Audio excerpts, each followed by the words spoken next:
Well, you hear the music, you must know what's coming next. You know you're going to hear something good. And I can promise you today's guest is all about good. I was fortunate enough to meet my friend Dan Lee in the boxing gym. The guy's a maniac. He's a super performer. He wound up moving back to New York, but you know, the power of social keeps us in touch. And so, Dan Lee, it is your chance to tell me something good. Oh man, Steve, so it's so great to be here. Thank you for the time. Man, you are an inspiration, man. That your book, I absolutely loved it. It took me a while to get to it because I'm an idiot, and I don't need to learn about sales. I'm a partner now. I don't sell, and that's total bullshit. Is the honest answer. It's so man, I'm back. I got the sandwich board on, and I got the bell in hand, and I'm out selling, man. I'm selling money, and it's fun. Your attitude with the way you do it is inspiring. So thank you. And your work, my pleasure, man. your workout ethic are inspiring. So I'll try to keep up. But no, it's awesome to be here, man. I've been so blessed to have. I've had some success, and I've had my share of failure, and a lot of it self-induced. Probably the biggest success that I'm having today is in COVID. COVID to me was a catalyst, and I hesitate saying that because there's been so much suffering and struggling. But for me personally, I thought in March of this year, there's a decent chance I would lose my job because I had done a bunch of investments in the restaurant space. And if those hadn't worked out, that's not a very solid seat in the firm. And I lost my job in the last financial crisis. So I thought, well, here we go again. And I decided I can put my head in the sand and hope it gets better, or I can just start working, trying to earn my job back. And maybe I'm looking for another job within a few months if this thing doesn't work out. So amazingly, those have all performed well, but the best part is that I just, by doubling down on the work, but the process, I was able to have the most productive summer of my career, literally, in terms of number of deals that I closed. And the fourth quarter, I'm building more momentum than I've ever had. I got to stay with it. I got to close the deals, but it really, and it's just all from it's work ethic. I started doing the work again, and frankly, we were talking about this before. I started looking around me, seeing guys that just shooting past me, literally, and I was like, wait a minute, guys at my firm, guys at competitors. And I thought, what am I doing wrong? And the answer is I was resting on my laurels. I was up on my platform, kind of enjoying my success. And I had to get knocked off it. I'm going to tell you that I found it myself. That's not what happened. I got knocked off it, and I had to grind and hustle. And now I've found my way back there and feel very, very lucky. So first of all, there's so many nuggets that you just threw out in that conversation. So you obviously went to process, and process is so significant for everybody, number one. So I love that you threw that out there. But competition, is a driver in every category, no matter what you do. If you want to sit there and people will get better than you. That's just the nature, like business doesn't stay still. When I learned all of that, like you can't just go, okay, I'm going to plant my flag and I'm good right here. That can't happen. You're either moving forward or you're moving backwards.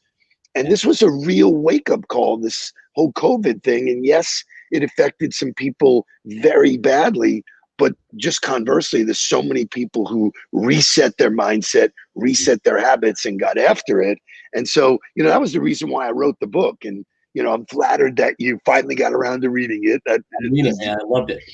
Music to my ears. And, it's really funny. That's a perfect indication of that. A lot of people bought that book, told me how great it was, but never read it. Those are people that are standing on the sidelines. When you want to make change, which, I've seen you make changes, where you moved, how you think, what you eat, the way you work out. I mean, God, I introduced you to Dana a while ago. I don't know if you're still working out with him, but, you are committed to being maniacal, Yeah. Well, it's funny, Steve, because for the longest time, I figured, so I went through a period where a couple of years ago where I was really struggling professionally. I spent my career trying to get to management, and my partners and I got there, and things felt good, and I was managing. And what happened was I realized I'm a horrible manager. I'm not, I'm not good at it. My eyes glaze over. I'm looking at spreadsheets, sitting in hours long meetings. I'm not adding any value. And so I didn't realize that myself. I had to be told, you're not a good manager. So they were nice enough to turn it around and say, you're great at business development. We need you to do that. Go do that. That's where we want you to focus. Let us take the management. And I realized I'd just been fired from management. And it was a kick in the nuts, honestly. But I also realized I don't know how to do this job because I spent all the time trying to get to that one. And now what am I, a salesman? Oh my God, that's like a huge demotion. Sales. That's like the used car guy. That's be serious. I don't sell. And what I realized is if I don't start selling and selling hard and fighting every day, I'm not going to be around much longer, honestly. I mean, it was a wake up call, and it took me, I'd like to tell you, it took me a couple days or a couple of weeks or a couple of months. It took me years to kind of figure out how to just start working again. And Dana was a big part of it, man. He was great. So I owe you for that introduction. He remains a good friend. I read his stuff every day. It's fuel, man. It's when Dana first asked me what I want to do, I said, I want to do $600 million of deployment in the year. That's my goal, which was just a stupid goal from where I was coming from. And he knew he's in trouble because he's making proclamations, he's making big statements, but he's not doing the work yet. He's just kind of hoping it'll show up at the front door. And he asked me a couple weeks ago, I told him, hey, things are going well, buddy. I had a great summer and I'm just staying in. And he said, what's your goal? And I said, just almost got me there, coach. Almost got me there. I don't have a goal. I got a process. And that's what my goal is, to stay in. And that's it. He almost got me, but it really, it's amazing how simple it is when you just consistently, this is what I loved about your book, just consistently do the work, make more time to do the work, and also have fun. Like it's not, people can't, I love the saying, if people can't tell you're working, you're doing it right. Right. Yeah. And they're like, man, you're having a lot of fun for something that's supposed to be work. Well, damn straight. How lucky am I? So I want to make sure that my audience knows that we're talking about Dana Cavalea, who is an amazing human being. He used to be the strength coach for the Yankees. He's been on my show before. We're really good friends.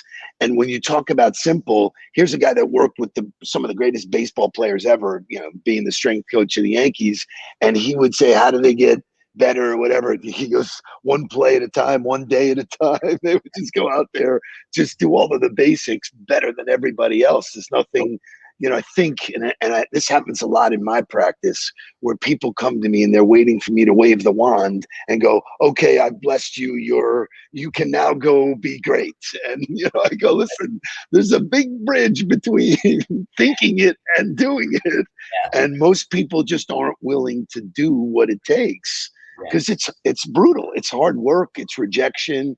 But you said something that's so spectacular, and it's one of the reasons why I love talking to you, is that, it's the process of doing what you do. If you have fun and you make the game, or you stay in the framework of what it is. The baseball players are playing a game that we did as little kids. For some reason it became a business. It's still a game. It's still, hitting the baseball and running to the bases. Well, for me, it's meeting people like the way you and I met. There were so many other people who would have gone, hey, and never spoke to you again, but we became friends first, friends that now have the opportunity to look at business deals together or refer people to each other. And I don't think people get how simple it is. They make it so complicated. No, you're right. It's actually a really important part of my learning. I used to view business development as being very binary. It was transactional related. You have a deal for me that I can do, or you don't. That means you're relevant to me right now, or you're not. And it was very black and white. And I remember some calls that I was on. I'm embarrassed to say this because I'm generally a nice Midwestern guy, but these calls where they'd be thinking, this is years ago, this is a waste of my time. How do I get off this call? Like, I need to go find another prospect. And I've learned, like, no, man, just like this network that I have and developed over years is phenomenal. And that's not a brag. That's reality. I just know a ton of people that are incredibly successful at what they do. And I get to spend my days talking to people that are leaders in their field and learning from them. And they take the time to get on the phone with me. What are you seeing? What are you doing? How can I help you? How can we help each other? How do we, and so that getting off the transactional and being more human about it, it's like the universe is just, sending juju my way like crazy. It's great. I love it. Yeah. The first of all, I think one of the best qualities that I notice in you is you're willing to look at yourself and your faults. I mean, Jocko Willenick writes about, extreme ownership. You got to own your own baggage. You got to say, okay, you know what? I slipped. I got fat. I got lazy. It's okay. You're not going to have great days all the days, but when you are willing to reorient the way you look at the playing field and change and say, hey, you know what? There's opportunity everywhere. And you crack me up every time I introduce you to somebody. You're like, you are the best at this, man. So those emails make me feel so good. They validate. Like, I'm not telling you to do a deal. I'm just saying, hey, here's two people that should probably know each other, that if it wasn't for me, wouldn't. And go about your way. And if something happens, like with Dana, you were in New York, Dana was in New York. I said, hey, you guys should know each other. And then something good happened. Yeah. And people don't understand that that's adding value to someone's life way beyond your business. You don't only, it's so great because somebody asked me recently, they go, what's the difference between like a business relationship and a friendship relationship? And I was like, nothing. Just nothing. My friends are my friends and they become people I do business with. Right. No, totally. And it's so funny, Steve, because I think, okay, so my goal here, I'm very proud of what we've accomplished at Comvest and about, I'll call it my turnaround from, not doing my job very well, having my marriage fall apart, not being a very good dad to my son at the time, and kind of turn those things around. And it's work in progress for sure. But as I look at the world today, I think, I want to have a bigger impact, a much bigger impact than I'm having now. And I don't know how I'm going to do that, but I know that I'm going to try to do that. And the answer is by having a kick-ass network, right? Like a network that I can go, hey guys, this is what matters to me. This is what I'm reaching out to you, and I'm asking you to lean in with me and help me financially, emotionally, spiritually. Like, let's figure out how to make a dent here, because this isn't right. Like, this needs to change.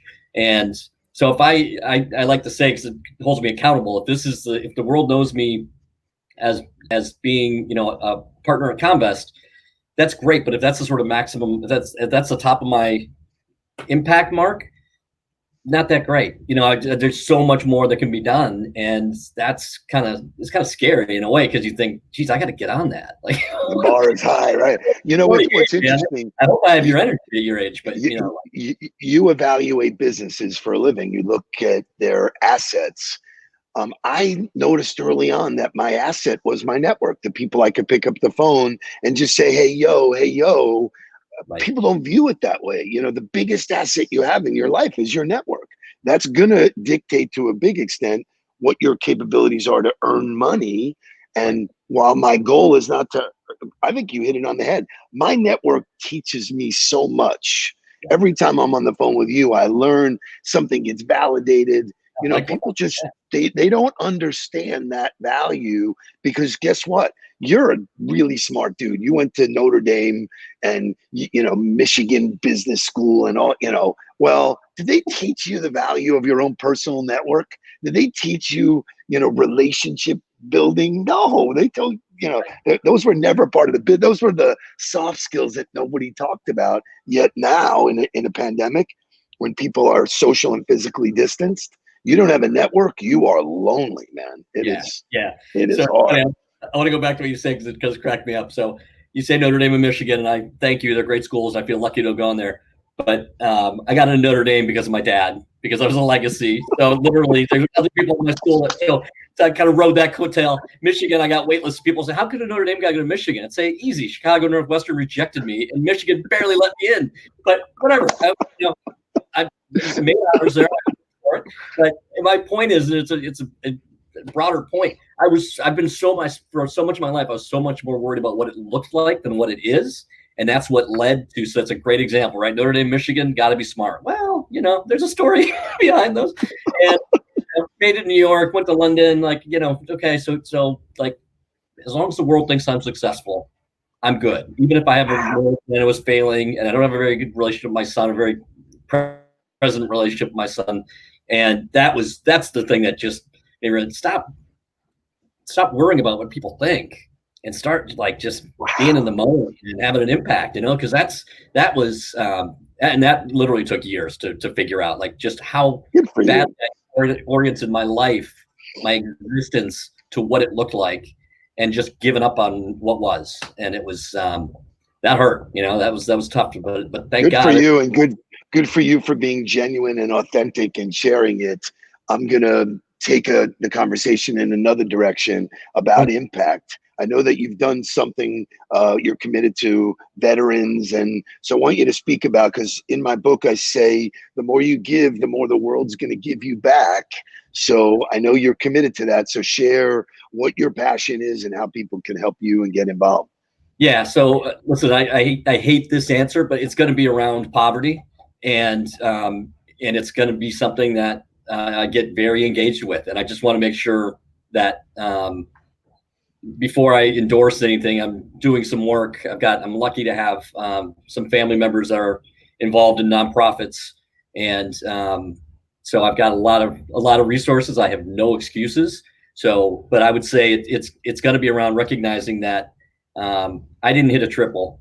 I was born on third base, and there's responsibility in that, and there's a lot of people that have it tough these days more than ever. But this won't be about a COVID impact. This is about a much longer term, trying to move the needle on individual lives, just a little bit at a time. Awesome. And yeah, that's where I want to go with it. So I got to figure out the right way to do that. But I will take everyone's help as I do. Awesome. Lastly, as we move towards the close, you're sitting on trends in business. What can you share with my audience that is relevant, that you see happening, that people can pay attention to as we cruise through fourth quarter and then enter into a brand new year, thank God, and we can put a match to this bad boy. Yeah, thank God. So listen, I think just stating the obvious, I think that the second wave here is going to be daunting. I think there are a lot of businesses that are kind of hanging on, that are really going to struggle getting through this. So I would say, it's going to be tough. I'm worried about where the financial markets are. I don't trust it, and that's not a prediction. I just don't understand it. I do and I don't. So I think I'm looking forward to next summer. Not that everything's going to be fixed, but I think we'll have enough. We'll duct tape our way around enough of this that it's still around for a while longer. But we're getting a little bit used to dealing with it, and so, God willing, let's hope there with the vaccines and the treatments. I would say, just in terms of what's happening in the markets, money's looking to go to work. So what's happening in the public markets is no fluke. In terms of other markets are getting very active. And if you had asked me 4 months ago, I would have said it's going to be a very quiet Q4 because of the election and everything else. It's picked up like gangbusters. So there's a lot of activity out there. And I think there's also a lot of companies that need help. There's the fact that a second stimulus hasn't come yet is a shame. I say that not as a fan of government intervention, but there's just small businesses that need it, and so I hope they get off the dime and get that done. And then I think we got an interesting couple of weeks coming up here with the election, whatever that brings for next year. So man, I kind of think maybe it's his time to put the head in the sand and it's okay. So we'll get out there and figure out how to capitalize and make money for our investors and do right by our friends and colleagues, and just make the best whatever comes. Awesome. I knew you'd be a great guest. I'm so thrilled that you spent the time. I miss our hanging out together and working out together, but hopefully this stuff passes and I can start traveling again and see you in New York or you here in Palm Beach. But in the meantime, you are the best. Thank you for sharing a little piece of Dan Lee with my audience, because I know it'll be very enjoyable. You just laid out the nuggets, and I really appreciate it, my friend. Dave, I really appreciate the time. And next time I'm going to get down there at some point, and we'll do restoration hardware again. And that'd be awesome. It's overdue. All right, man. You got it. You stay on the ball. All right. Thanks, bud.